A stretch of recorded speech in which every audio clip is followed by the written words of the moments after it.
So Adi can begin.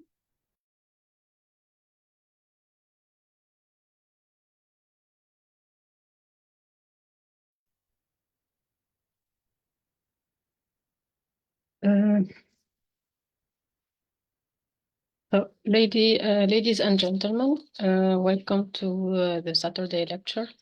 Thank you for joining us today. I'm delighted to extend a warm welcome on behalf of the Social Sciences Lab, a nonprofit initiative dedicated to fostering research, training, and networking among social sciences researchers in the Middle East and North Africa region. Our mission is deeply rooted in supporting the growth of knowledge and understanding of social issues, particularly in the context of the MENA region. Our commitment to education without borders is reflected through our affiliation with Fatima Al-Fihri Open University, a beacon of quality education for individuals worldwide, especially those hailing from developing nations.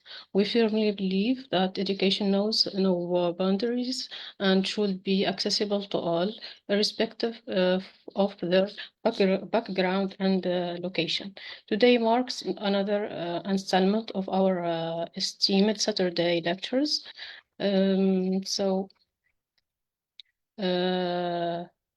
Saturday lectures, which serve as open access platforms designed to enlighten both our students and the public about pertinent social matters impacting our region. The Saturday lectures debuted in 2021, and this year we are thrilled to present the third iteration, packed with insightful discussions and illuminating perspectives. It's an honor to introduce our distinguished guest speaker for today, Dr. Dani Nassif, to talk to us about trauma and the invisible history of the war. Disappeared. Almost we'll speak about Lebanon or Iraq as a model. Although the Lebanese civil war ended in 1990, writing the history of those who had gone missing during the war remains a very challenging task. Whether they have passed away or survived their disappearance, stories about their suffering constitute an essential part that should not be dismissed in society's history. Moving beyond this deadlock, this presentation provides a discussion on the possibility of retrieving or writing this invisible history by tracing its post-traumatic repercussions in the present. In a close reading of fictional scenarios from Rabee Jaber's novel, it explores forms of trauma transmission from the unknown and the suppressed to the undeniable assumption of what might have happened. So Dr. Dani present maybe almost the role of fiction in mitigating the victim's pain. As a result, maybe I think there is always something to told and written outside of official history. Let's introduce our guest. Dr. Dani is currently an instructor and researcher at the University of Regensburg and the University of Göttingen in Germany. His research interests include modern Arabic literature and culture, with a particular focus on post-conflict trauma narratives, memory, work, and historiography. In addition to his recent book, Trauma, Memory, and the Lebanese Post-War novel, he has several academic publications in both Arabic and English, such as The War, the Undead, and The Labyrinth, aṭlāl, the case of post-war Beirut in Rabee Jaber's novel, and other, in Arabic, all right, or in Arabic الخيال وفجيعة الماضي شهادات الموتى والأحياء. So without further ado, I extend my gratitude to Dr. Dani for gracing us with for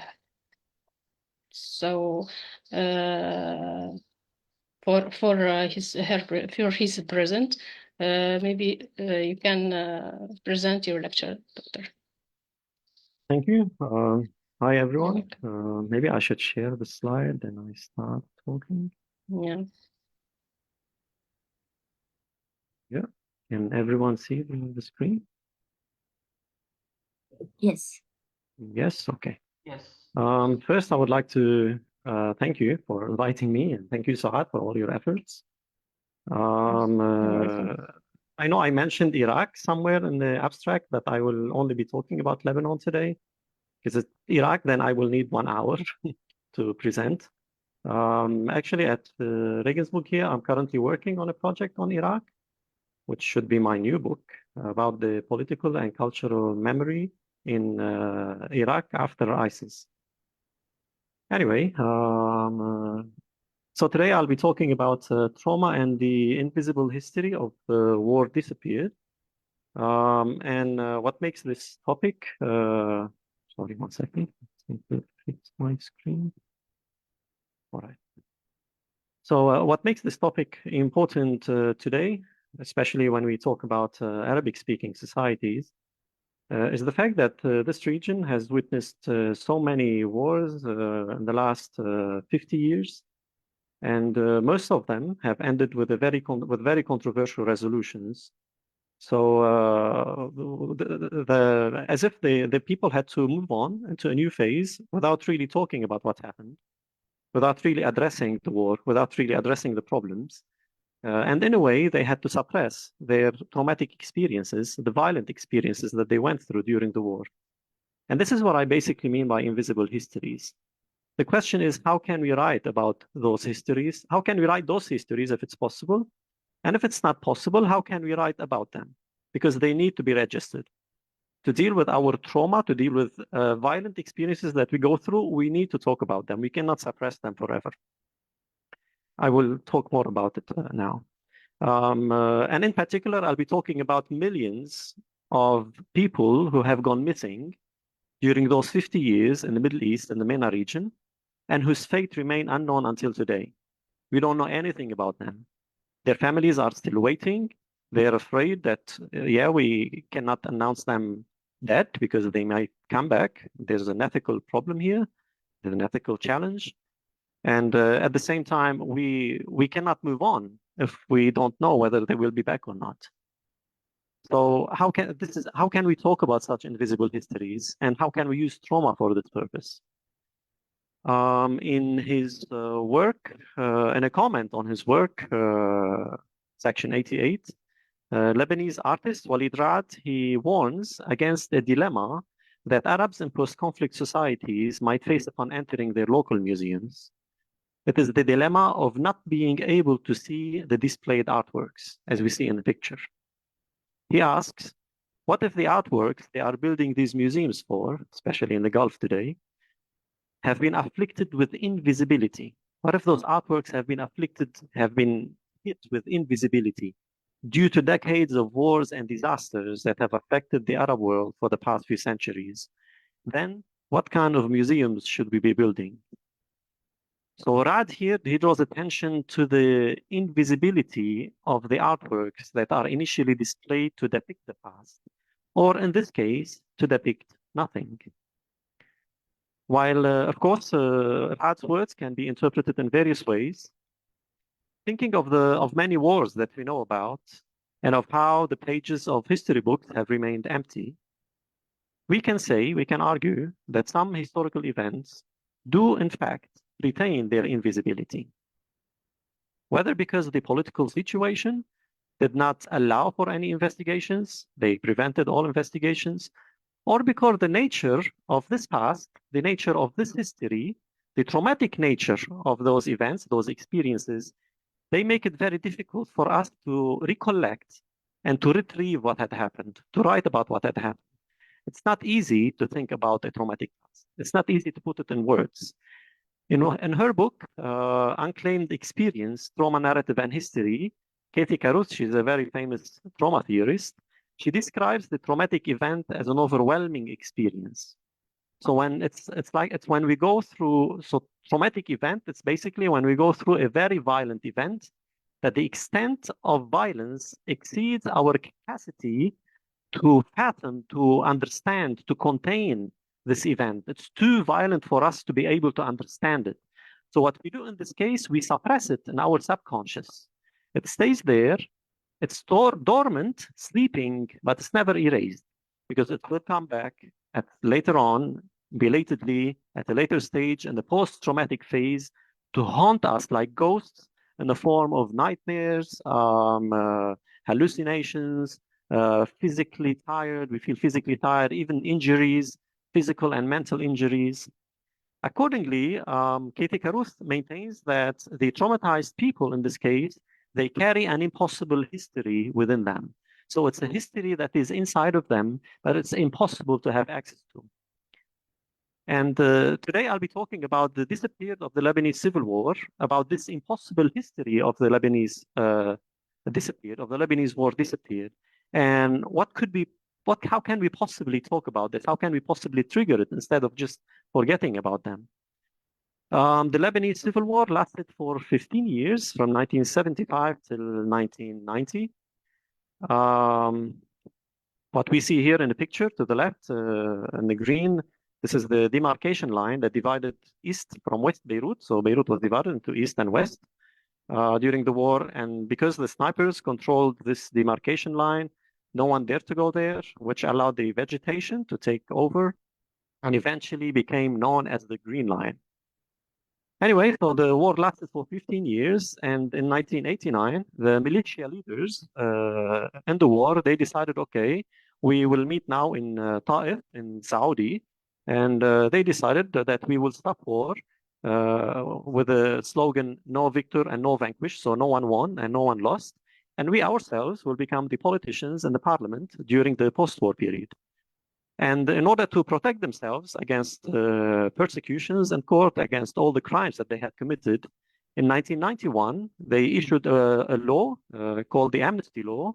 Amnesty means forgetting, number 84, which this law granted amnesty, granted forgiveness for all the war crimes that had been committed during the war. It's as if they told the people, okay, look, we're asking you to forget about what happened, to move on as if no war has taken place, which is a big problem, especially for cases like the disappeared. I mean, to leave them behind. So no investigations, and you will never know what happened to them. And we will never discuss your traumatic experiences. To make it worse, in 1994, the Lebanese prime minister at that time, Rafik al-Hariri, he established a construction company called Solidaire, which was in charge of reconstructing Beirut's downtown, Beirut city center. Yet what Solidaire did, it erased all traces or most traces of the civil war in the downtown and reconfigured the urban space in the city differently. So they had almost new streets, different streets, which made it far more difficult for people to remember the past. Because, for instance, you cannot go to Beirut downtown anymore and find the location where someone you know had been kidnapped during the war, because the location is no longer there. We had 17,000 disappeared during the war, whose fate remain unknown. Most of them, very, very few of them, came back. And we don't have any war archive that was left by the government after the war to be able to help and assist, trying to find out and learn about them. In 1982, during the war, Wadat Halwani, her name is written at the bottom, her husband was kidnapped, was forcefully taken by some militia leaders from home. And since then, she established a committee, an organization called the Committee of the Families of the Kidnapped and Disappeared. Now, the committee didn't receive, of course, any support from the government, but it received a lot of support from intellectuals, academics, journalists, NGOs, organizations, and they started to use vocabulary related to trauma in order to make the case a legal case. What I mean is that based on those terms, Politicians can be sued in court. It is considered a crime if they detain information about the disappeared, because in this case, they will be contributing to the trauma of the parents who are waiting for their disappeared. Those are two artworks that have been, many artworks have been produced to support the cause of the disappeared in Lebanon. There are only two. The one we see to the left, it's a documentary film called The Soil and the Sea. It was released last year, 2023. The film is by Danielle Rugo and Carmen Abu Jaude. We hosted her in Regensburg a few months ago in January. Spoke about the film. Yeah, as the title says, the soil and the sea. So the movie is about how we moved on from the war. It's been more than 30 years now. We walk on this land and we swim in the beach, but we should never forget that under this soil and under this water, there are disappeared who have been buried. The second project, it's an interesting one called Fushat Amal. This is the website if you'd like to take a look at it. It has an English and Arabic version inside. It's basically a documentation of many of the disappeared. We see pictures and names and information about them. But the way the information are presented, so the one who did this project, they collected details about the disappeared from probably the parents and their surrounding, and they rewrote them in as a first-person narrative. It's like the disappeared is talking to you. So here I just mentioned a short paragraph from one of the texts. It ends, he says, he's talking to the reader, they don't know where I am and whether or not I'm still alive. But even after 32 years, they still believe I might return. You might think this is foolish, but a few years ago, a person came back from Syria after being detained there for over 30 years. Why stop hoping when there is even the smallest possibility? And all the narratives, they end with this line. My name is, in this case, my name is Imad Abdallah. Don't let my story end here. I think a lot can be said about such narrative. What does it mean to have the disappeared talk to us while they did not return?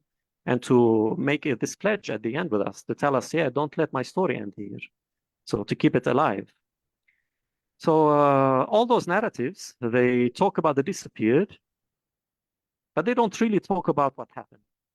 So this is what I was saying to myself.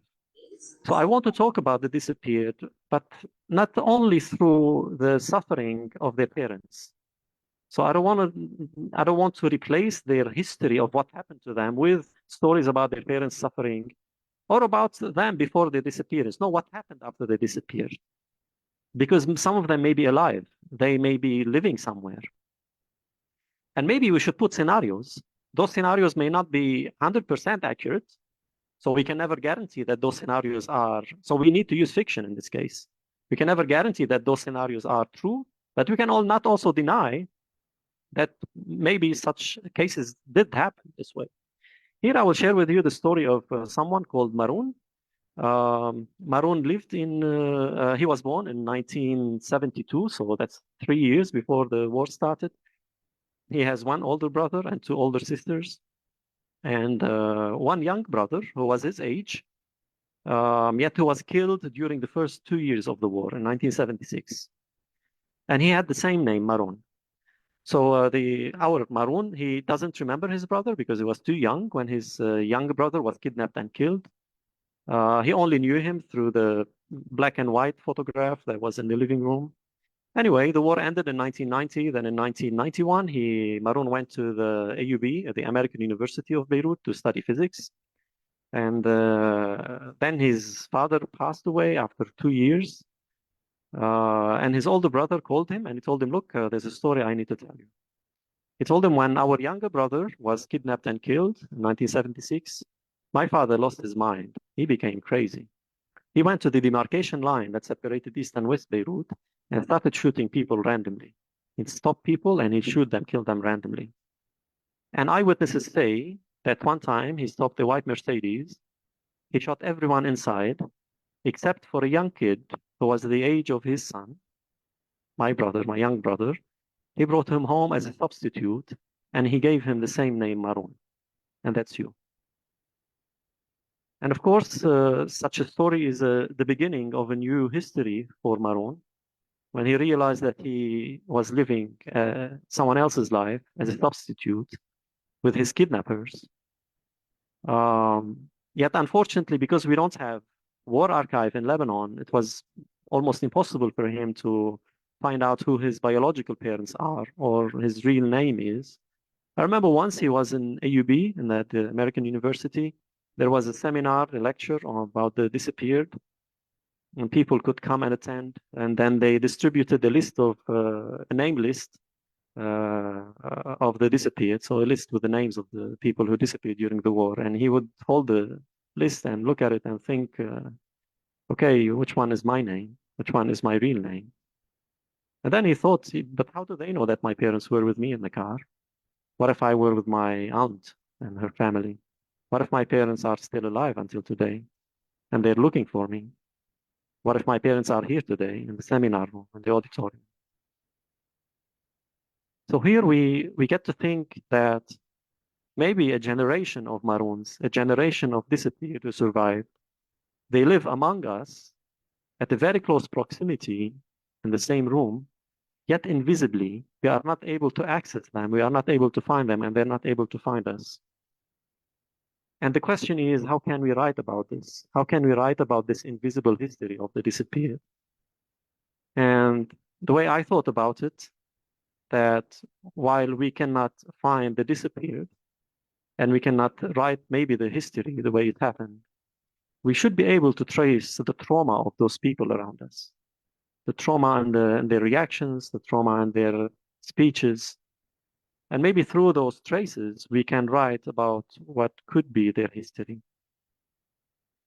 And this is when I wrote my book, where I try, as I wrote in the abstract, I try to move beyond the deadlock, this dead end of not being able to access this history, to provide a discussion on how it is possible to retrieve or write about this history by tracing the repercussions of the suppressed traumatic experiences of the disappeared around us.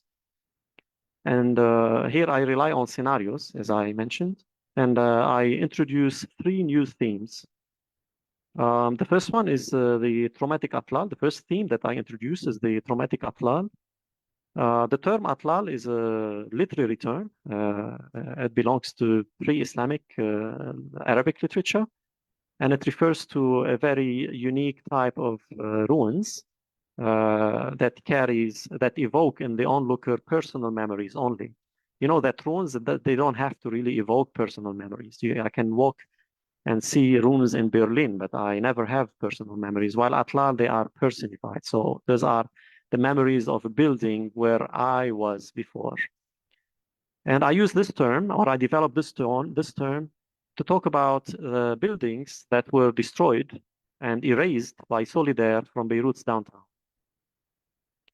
Not any buildings, but traumatic buildings, or buildings that had witnessed violent experiences of the disappeared. And I start the argument by thinking that if the suppressed trauma should return, as the theory says, when you suppress the trauma, it will come back. If it should return, and if this return is manifested through the ghostly reappearance of ghosts, the reappearance of ghosts of the disappeared in the form of ghosts in our dreams, in our hallucinations, in the artworks that we see, in novels that we write, if they reappear as ghosts, then necessarily the ruins that have been erased, that had hosted them when they were suffering, when they struggled, when they experienced this violence, those ruins should also be resurrected with them, because nothing exists in the void. If they return, then the ruins are coming back with them. And my question is, and the ruins we're talking here about ghost ruins that are no longer there. My question is, okay, if they are ghost ruins, how can we make sense of them? How can we conceptualize them? How can we understand them? How can we see them? How can we write about them? Of course, it's not about writing them as physically, well, how do they look like? Because buildings, they look different. But what can we say about the experience, this new experience of having ghost buildings or ghost rooms? And maybe if we can talk about those ghost rooms, we should be able to talk about those experiences that happened inside. And here I compare the experience of being in those ghost rooms to the experience of being in a labyrinth, a maze, labyrinth, where where you are always already lost when you're in the labyrinth. To make it easier for you, it's a bit theoretical, this chapter. To make it easier for you, I remember when I was writing this, I was thinking, why do we always suddenly become absent-minded in Beirut? I mean, we'll be sitting around in the living room with our families and we daydream. Where do we go? In the middle of a conversation, we just become absent-minded. Then someone has to shake me or wake me up. Where do we go? Especially the people who survive, who have witnessed the war, who lived the war. Where do we go? Whether we're sitting in a cafe among friends, or sometimes I'm having breakfast in the morning, drinking milk, then I go into the slabs. Suddenly I go into the slabs.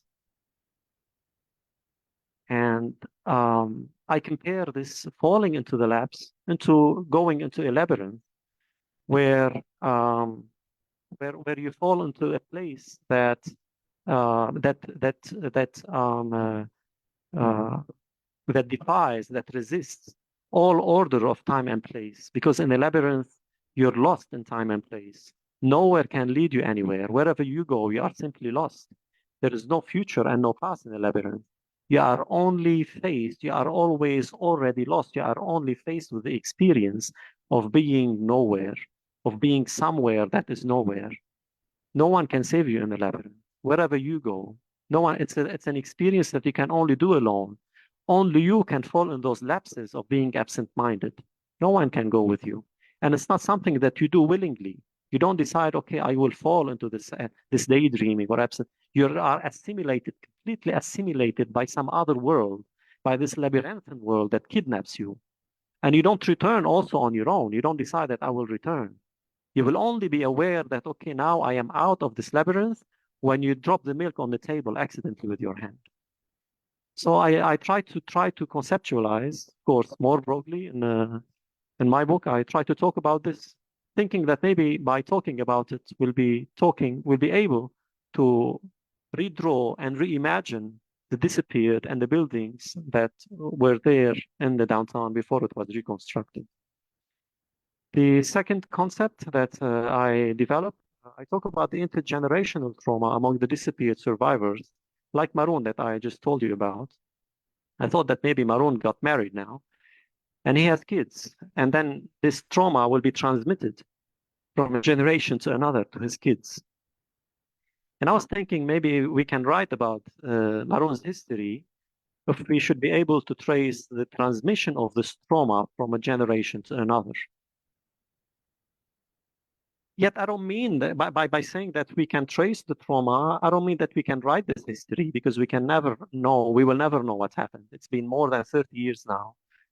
We will never know what happened. Maybe all of them are dead. Maybe some of them are dead. We will never know what happened.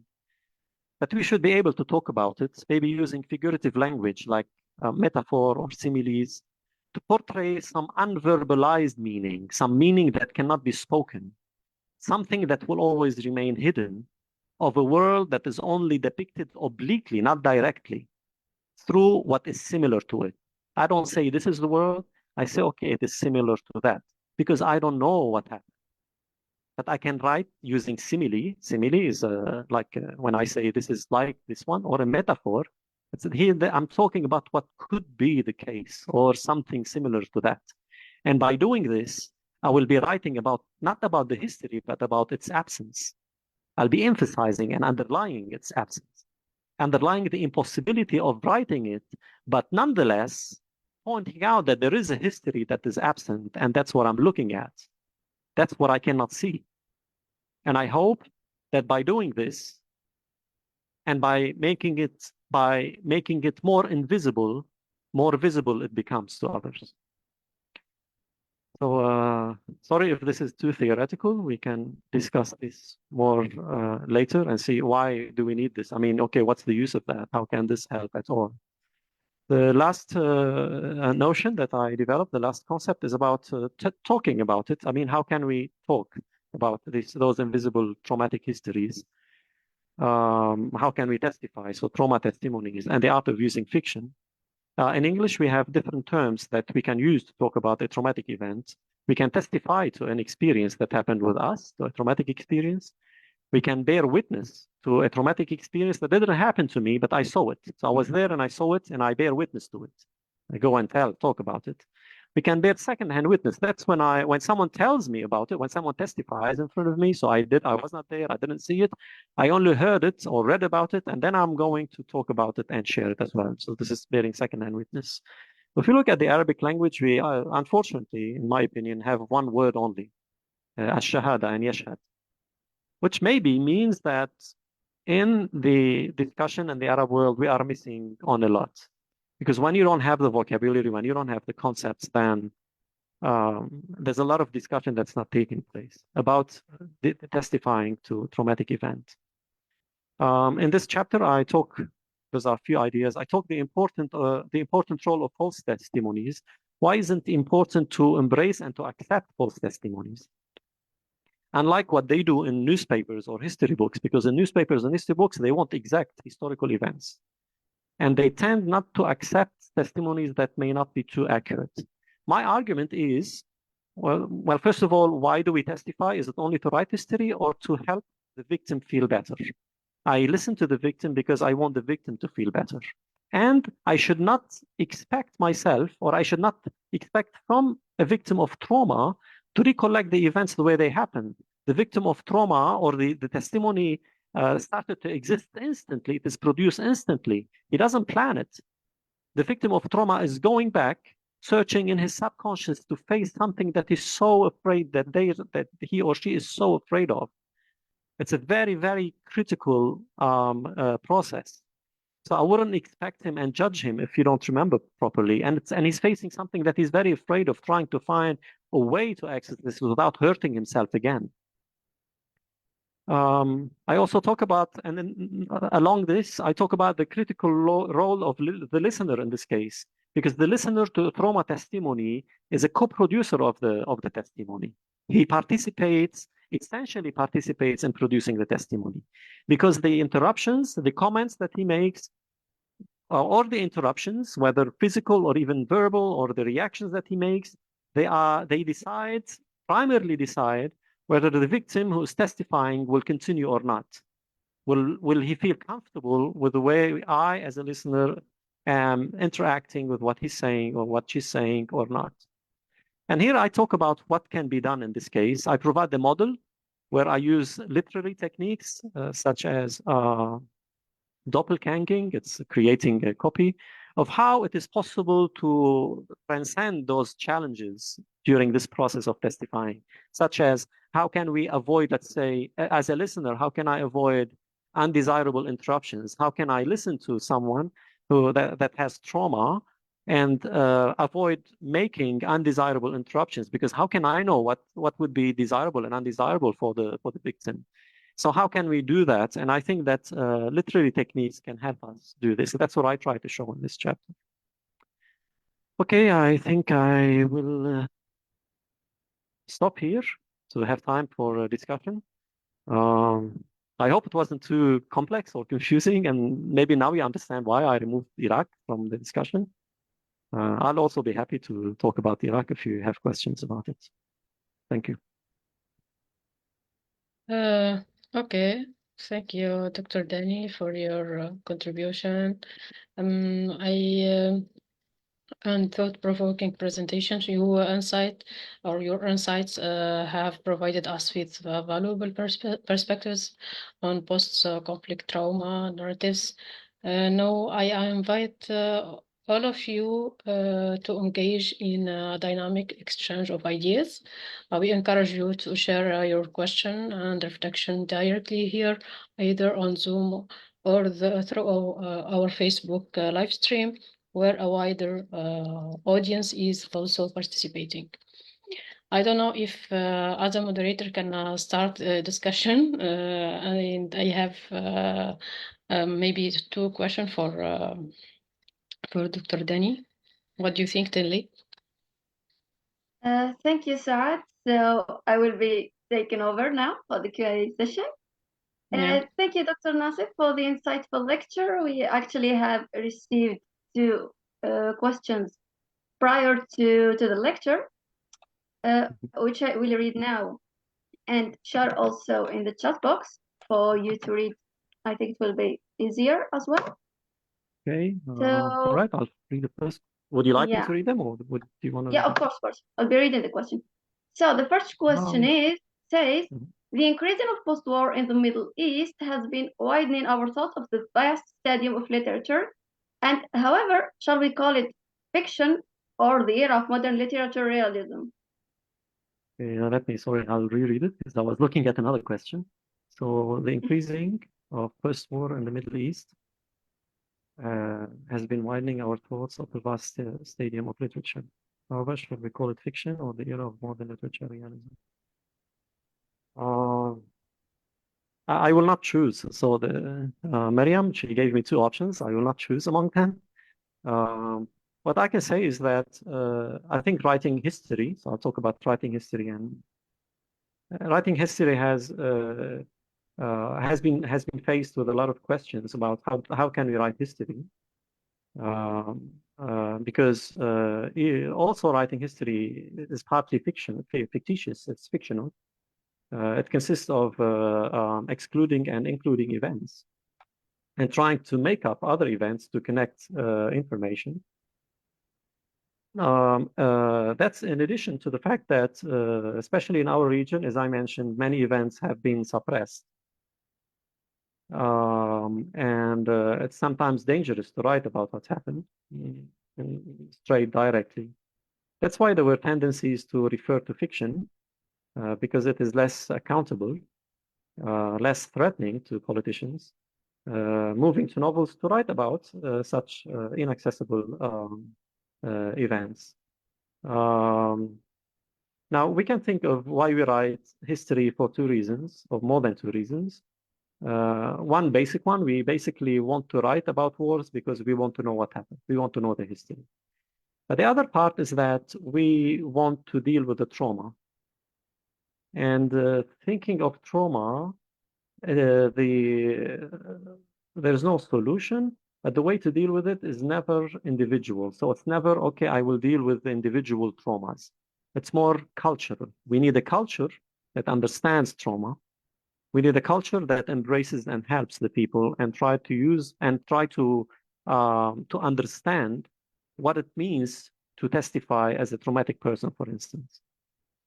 And I think literature helps in this case. Reading literature helps in creating pockets of humanities, raising awareness, making people, like the film I referred to, The Soil and the Sea. It really makes you think of the soil you're stepping in, or you're stepping on, or the beach when you go swimming. Some narratives we are not sure of. They may be fictional, they may be not, but it makes you aware of it. And I think this helps individuals who are traumatized in this case. The question of fiction, look, sometimes there are not only wrong answers, but there are wrong questions as well. And I think we should stop putting fiction as an antonym to facts. Fiction is a way to talk about how we perceive things. I don't know if I answered the question. Sorry, I didn't choose between fiction or literature realism, because this, in this case, I would need to define those terms and maybe choose a different one. Okay, thank you. So we also have another question we received prior to the lecture. I will share it in the chat box. It says, Dr. Nassif, I recently read Pachinko, a novel shedding light on the horrors of Japanese domination during the Korean War, and it struck me how literature can bring attention to untold histories. Considering the ongoing political and ideological challenges in Lebanon, how do you intertwine these complexities with your efforts to illuminate untold stories of the war? And in what ways do you see literature as a tool for humanizing and bringing awareness to such events? think I somehow touched on this in my previous answer of what is the role of literature, because in my opinion, a big part of this history we're dealing with is it's a question of culture, not a question of politics only. Maybe I certainly cannot really change politics much, you know, especially that Lebanon is too small for geopolitics. But what we can work on, what we can improve is culture, and this happens through cultural productions. What I mean by cultural production is not only novels or literature, but also artworks. We're talking about, and not only novels that are written, but studies that are written about those novels, because this is how the novel really gain ground. You know, when you discuss it in class, when you write a book about it, when you come up with interpretations of those novels, when you try to relate it directly to trauma. I mean, in a novel, the novelist will not come and tell you about trauma theory. You will need to explain it in some works otherwise. And we particularly see this in more contemporary art. Like Walid Raad, I really recommend to check Walid Raad on YouTube, some of his videos. We see that the new artworks, they are always, not always, but a lot of time accompanied with a text. So you not only look at the artworks, but there's a text to guide you through. It's in a similar way. I'm just saying that sometimes you read the novel, but sometimes you also need studies that talk about those novels. And I think those raise awareness. In Lebanon, there was an explosion. I don't know if any of you remember or saw it in 2020, a big explosion in Beirut. And I could notice how a lot of the newspapers and even on social media, people were using trauma vocabulary, whether accurately or not. But you see that there is awareness about this now. You know, they're aware of it because many studies have been conducted in Lebanon about trauma. And I think the case of the disappeared was one main case in that respect. One book that I recommend for reading is by Didier Fassin. He's a doctor with Doctors Without Borders, and the name of the book is The Empire of Trauma. It's a really good book about how trauma theory has moved from the clinic to anthropology to participate in framing new laws related not only to wars, but also to refugees and to basically every traumatic cause. Should I read the following question by Muhammad? To what extent does censorship aim at suppressing the traumatic experience? Well,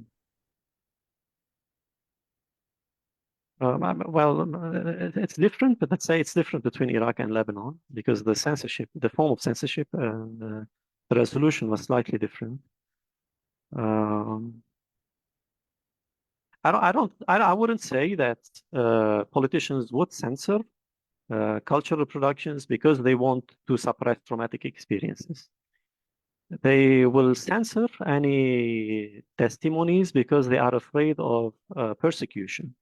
So, for example, if you allow investigations around the case of the disappeared in Lebanon, things may drag. I mean, the investigations may drag until they accuse one of the politicians of having done crimes, having kidnapped and killed people.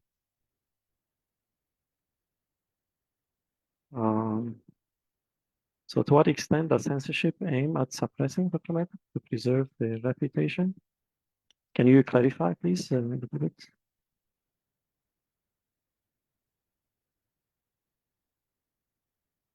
I think censorship in general does make things worse because victims of trauma, they need a space to express themselves, and this space is not any space. It needs a lot of expertise of people who know about trauma to provide safe spaces, let me say, where they can exchange stories and opinions, regardless to how fragmented they are. Because we should never expect, as I mentioned, a trauma victim to have full and complete, comprehensive story, a story that is understood, completely understood.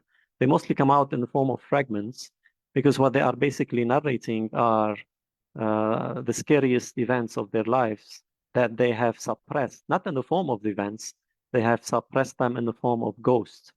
They were never at peace with them, and their attempt to talk about them is a way to come to terms with this past, which can be successful. And maybe we should never measure its success based on the produced story, based on how complete the story is, but based on how more comfortable this victim feels afterwards. What happens when they, and that's why they go to a therapy, an expert.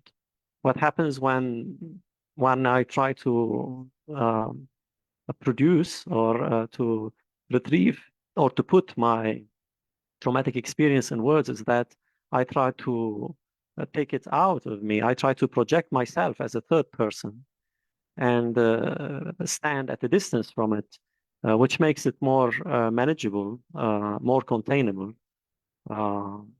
Yeah, when I try to put it in words. Yeah, as I mentioned, the politicians, they usually create some kind of censorship to protect themselves against persecution. Because causing trauma to a person is considered a crime in international law. But they not only rely on censorship nowadays, the politicians, they actually fund the sources of cultural productions. So they fund, let's say, universities, they fund museums, they find, in order to control the narratives that are being produced. So there's a new question. How would the contemporary Lebanese identity be different if there were no suppression of the discipline? All the questions are good, huh? So this is another good question.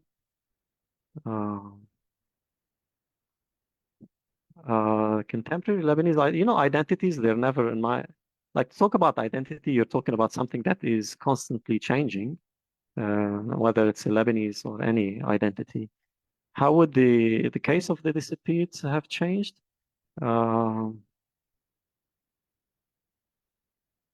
It would certainly have been different. Look, sometimes to create an identity, you need a cultural trauma or collective trauma. I mean, I can give an example like the Shia. I don't know if you're familiar with that. So the Shia, they basically build their identity around the death of the Hussein. And they try to reproduce this event collectively in society through the Karbala, let's say, or through some ceremonies. So what I'm trying to say here, sometimes you need a crisis to create an identity around it. That we all in Lebanon are partakers in this traumatic story. It is a traumatic history that involves all of us, and we share it. And this is how we feel that we have one identity. So the suppression of the disappeared, the cause of the disappeared, it has certainly brought Lebanese together and influenced their identity, maybe not of being Lebanese, but their more existential identity of how we exist, and we look at our history as well critically. Yeah.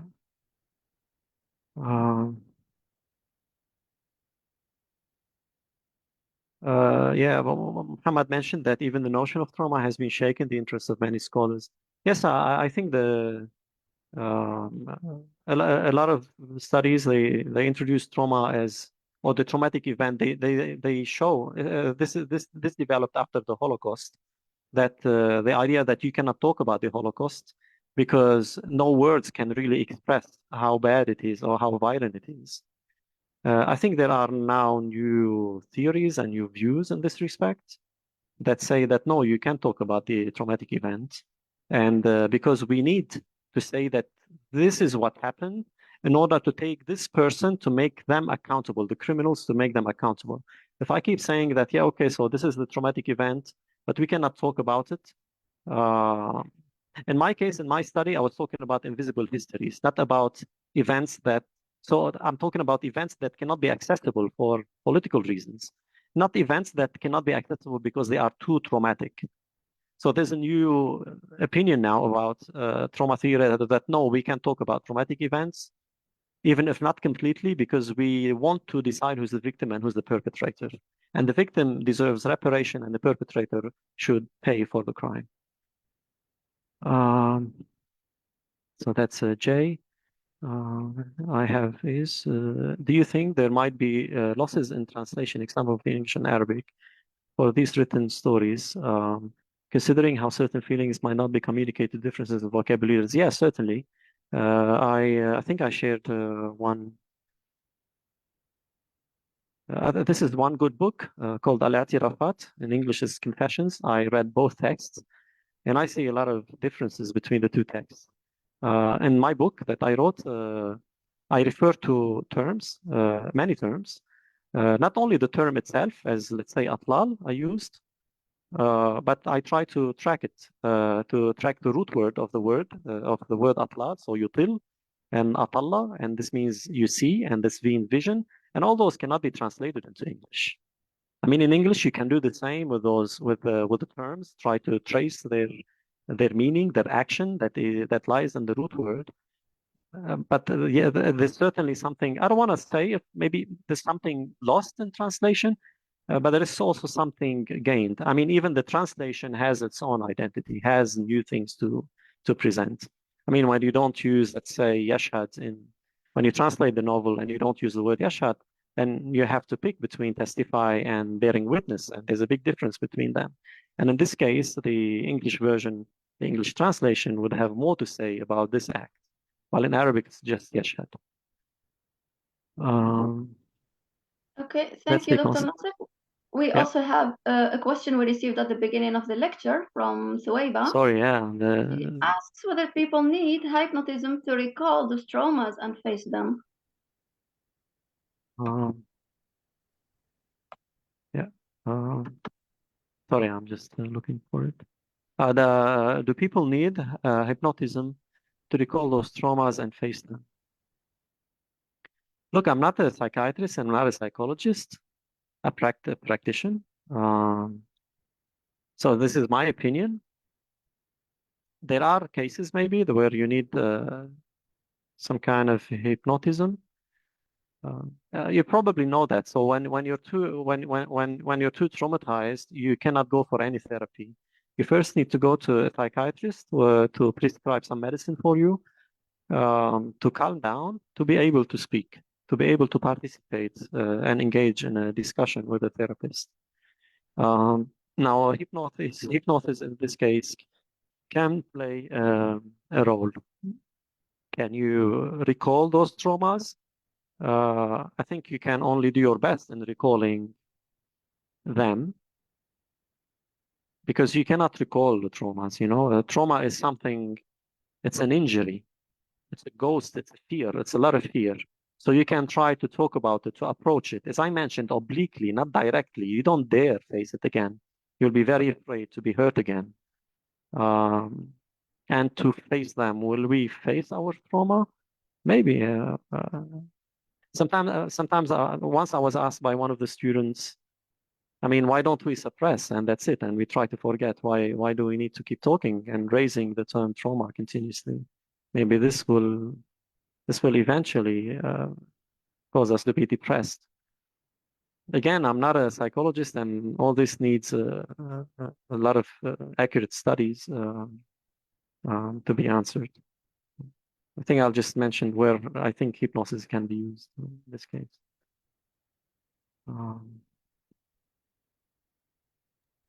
So I have a question, please. Yeah, I'm lost. There are many texts now, and that's the concept of Keith-Karut that is called collective trauma. I think collective trauma is discussed in a better way by someone called Jeffrey Alexander. He has an excellent article about collective trauma and how we create actually this collective trauma through media, through newspapers, and here, of course, there's a question that needs to be asked. If collective or cultural trauma, also he refers to it, it's something that is constructed by us through the media and through the novels that we write, then what role, how accurate is it when politicians own the sources of cultural productions? when they fund certain narratives and don't fund others. Politicians are political powers.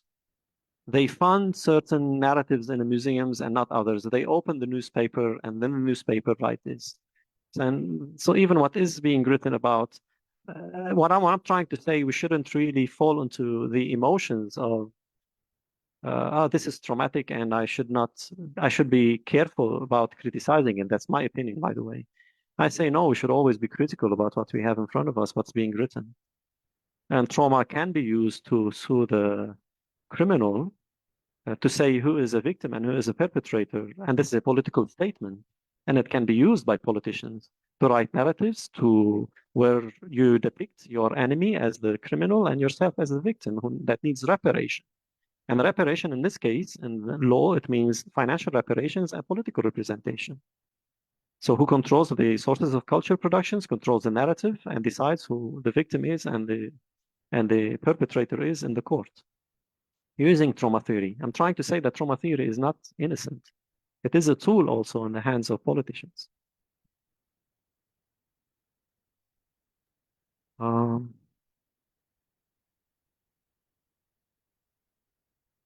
Any question? Because there are fragments of statements that are written. Yes, I think again. Saad wanted to ask. Yeah. Yeah. Thank you, Dr. Dani. I'm just have some question. Do you think that I think that first that novel can tell us everything and nothing about the events during the war. So how we can invest art as a reliable scientific documentation? That's first question. Second one, how we can catch details from artistic achievement, and did you depends on or field work in order to collect details about war or trauma about war before after war? What do you think? About having using novels as a reliable document in the early 20th century. I forgot who the novelist was. Maybe I can remember now. He was a historian, and then he felt that, okay, but this doesn't really tell what I want to write in history. So he started to write historical novels. And moving on to the Rabee Jaber, for instance, the one we have in front of us, you open his novels and you see a reference list, the bibliography. In some of his novels, he includes the bibliography, and you see them as a footnote in pages. And at the end of the novel, you will see bibliographies, and you think, well, what am I reading? Rabee Jaber, I would say he is a historian. He spent all his time in the archive, in the AUB, collecting material to develop around this material novels of scenarios that could possibly have happened. But he weaves all of them around. So he uses, let's say, maps. He uses medical reports, like factual medical reports, articles from newspapers, a lot of history. And funny enough, at the beginning of his novels, at the very first page of every novel, it has a disclaimer which says that all the events in this novel are pure fictional, and any coincidence with reality and any matching with reality is a pure coincidence. You read this, and then you read the novel and everything in it. So about the assassination of Rafiq al-Hariri, he has one novel, and it's so accurate. I mean, what is accurate are the buildings inside. So when his characters walk among the buildings, we call this flânerie in literary studies. So very accurate descriptions of the buildings and the shops inside where his characters go in, and the events and the dates and who was standing there. And so while you're reading, you think, okay, he wrote this at the beginning of the novel, but what you're reading is more than history. Can we take this as reliable documentation? I would say yes. Nowadays, more people are reading history through art. So we can talk about novels. So we have people who read novels or not, but art, because it's a visual culture, more people find it easier to go to a museum to see artworks, especially war museums, or to see them on the internet. So pictures of those artworks on the internet. And I think in art, there's a lot included, not only history, but also emotions and a lot of fiction. Because when you go into a museum, the events are not displayed randomly. There is a curator whose job is to decide on what event should come first and where should we put the light, what color should this be, what should be the narrative. Some of them there's an audio where you listen while you're looking at the images or the videos. What should come first, what should come last, and all this is writing a narrative. And when you write a narrative, you're not only writing, including this narrative, you are excluding other possibilities, other possible narratives. And based on what did you choose this? In the case of Rabee Jaber and artists like Walid Raad, they always make you aware that, look, I am providing you with this. They always try to be self-critical while giving you those information. They always tell you, look, I'm providing you with this narrative, but don't take it for granted. You should know that I am constructing this. And this is the case of historians as well. Historians, when they collect information, they need to come up with a way to put the information together, to include some information, some details, and exclude others based on many variables, sometimes based on political inclinations. So what the artist can do and what novelists can do is to draw your attention to the writing process itself, to the creation process itself of those histories, and tell you, okay, look, I am telling you this, but don't take it for granted. There are other histories. With Walid Raad, he's a professor at Cooper Institute in New York. Yeah, that's Walid Raad. He has an archive called the aṭlāl group, where he presents. So I attended twice his exhibition. He will be there to tell you stories. And so he shows us an archive that belongs to a historian called Fakhouri, who passed away. He collected all those archives and he passed away. Then Fakhouri's wife and daughter, they came to aṭlāl group, to Walid Raad, and they told him, look, we have all those documents and we don't know what to do with them. You're a professional, we give them to you. So you follow you read the history through those archives, or you listen to the history through those archives, and then you later realize that Walid Raad made up all those stories, that all of them are fictional, that the historian doesn't exist, and the wife and all those pictures, they were the pictures of his dad instead of being pictures of the Fakhouri or. And then he draws your attention to I remember one of the exhibitions was about the horse racing in Beirut before the war. Where the leftist journalists will stand at the finish line behind the cameraman, and the leftist journalist will start to bet on which cameraman will take the closest shot of the first horse that crosses the line, because you can never really take the shot when the first fragment of the horse will touch the line. It's either slightly after it or slightly before it. So the leftist journalists, they will stand. This is one of the artworks that Walid Raad showed. This was in Beirut. So they will bet on who can take the closest shot, and this is a message that we cannot really grasp history. We cannot really grasp the event itself. It's either slightly differently somewhere. Yeah. There was another question about details. If I did any field work. Yes, I did field work.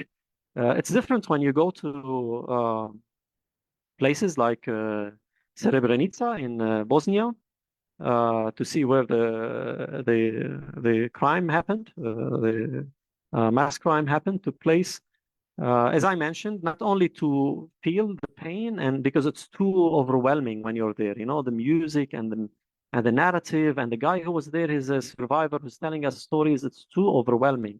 But personally, I also question, like deep down, I keep raising questions. I keep remembering that all those are narratives that are written, and behind those narratives, there's a political statement. Yeah. But yes, I do learn from that a lot and reflect on them. even if not directly, if I don't write it down directly, it influences the way I process the information. Mm-hmm. Thank you.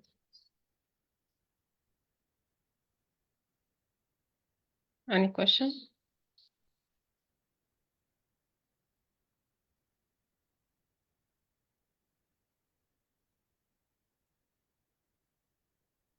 Any other questions? Do you have suggestions if you want? Yeah.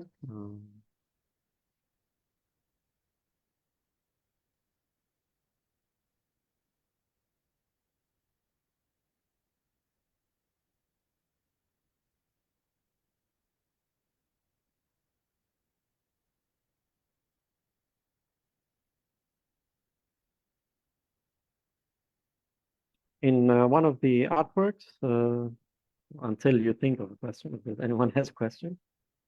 Okay. Okay, I Yeah, think sure. mhm. Unless I you want to think there close is down now the discussion. yeah, I think there is no further question. Okay. So thank you so much, Dr. Sure. Dani. Once again, a heartfelt thank you, Dr. Dani, for sharing your expertise and insights with us today. Your contribution has enriched our understanding and speaked meaningful discussion. To all our attendees, whether on Zoom or joining us through Facebook Live, thank you for being part of this enlightening journey. We look forward to your continued participation in our future endeavors. Thank you so much and have a wonderful day. Thank you. Thanks, everyone.